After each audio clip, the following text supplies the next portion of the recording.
Salutare tuturor și bine v-am regăsit la un nou video. Astăzi vom face un Q&A. Asta mi-a propus un prieten să fac și întrebările sunt de la ei. Haideți să începem. Care este culoarea mea preferată? Culoarea mea preferată dintre toate este, se vedeți pe mine, verde. Să trecem la următoarea întrebare. Care este vârsta ta? Vârsta mea este de 13 ani. Să trecem la următoarea întrebare. De pe ce faci aceste clipuri? Aceste clipuri eu le fac de pe telefon. Ce fel de telefon ai? Telefonul meu este un Samsung Galaxy A35 de 256 de GB RAM, da. Și spre viitor aș vrea să-mi iau și o cameră, dar nu sunt sigur, pentru că am o lumină aici care doar o pun și se vede destul de bine așa. Următoarea întrebare. Care este visul tău pentru YouTube? Visul meu pentru acest canal de YouTube este dacă aș putea să fac cel puțin 100.000 de abonați sau 10k sau 6 de început. Apropo, cei care ați ajuns până acum la videoclip și sunteți noi puteți să un subscribe ca să mă susțineți. Următoarea întrebare. Care este materia ta preferată la școală? Materia mea preferată la școală, nu știu cum să zic care este, cel mai probabil este biologia, puțin matematica și istoria, mai mult la geometrie, algebră, așa, și română. Haideți să trecem la următoarea întrebare. Vei face vreodată videoclipuri în care vor apărea prieteni?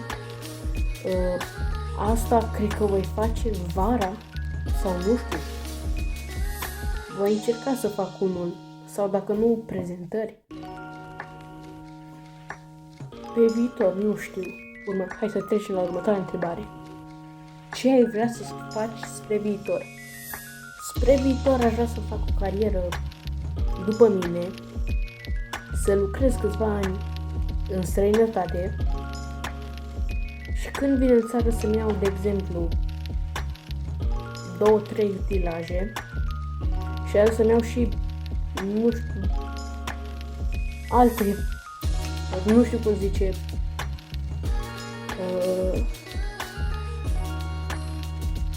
nu știu cum să-mi exprim pluguri din astea, sau dacă nu, până atunci mai este mult, până la vârsta de 18 ani, atunci când îți vin ideile de business.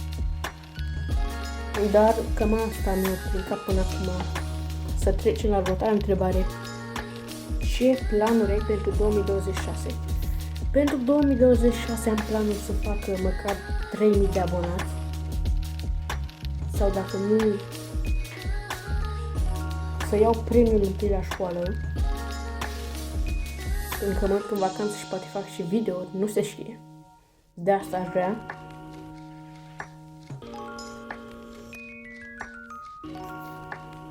Ai vreun prieten care face content pe YouTube?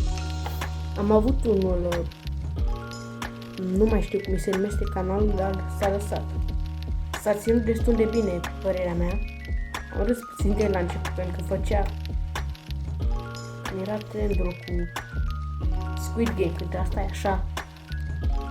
Vrei like, când trebuia să faci așa.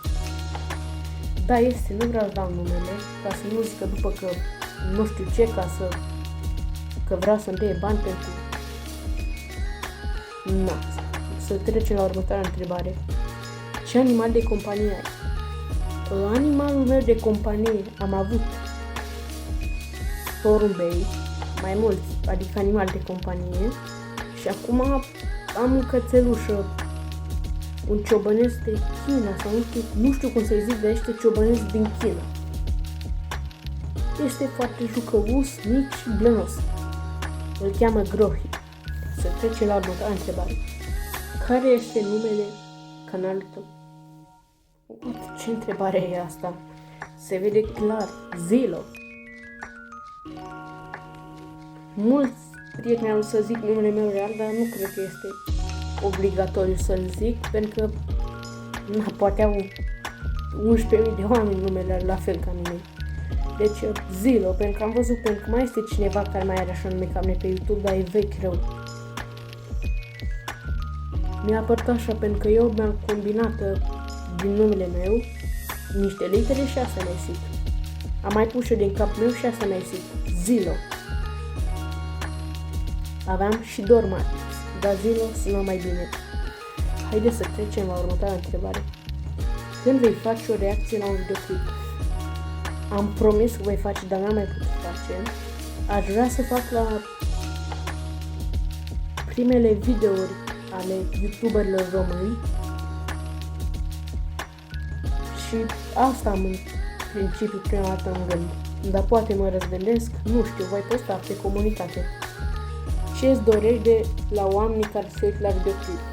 Eu îmi doresc să dea un like, poate mai ajung pe acolo, sau dacă nu, subscribe, să-mi dați subscribe. În rest, mai mult nu vreau. Să trecem și la ultima întrebare. Care este anotimpul tău preferat?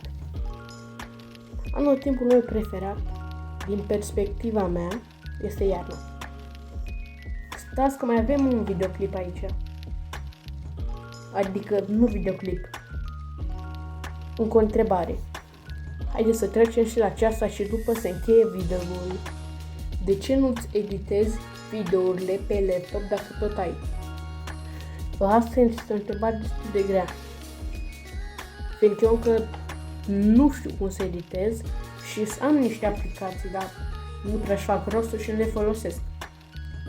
Ba, tai din videoclipuri, mai schimb la efecte și cam atâta, nu prea le editez eu prea mult. Ca să fie și simplitatea aia de început. Deci cam atât a fost și cu acest video. Cred că următorul video îl voi posta, asta nu știu când, dar sper măcar să strâng la clipul ăsta, nu știu cum să zic, măcar 300 de vizionări sau 20 de like-uri sau 3 abonări. Dacă fac asta, sunt super fericit. Așa că rămas bun și vă pup!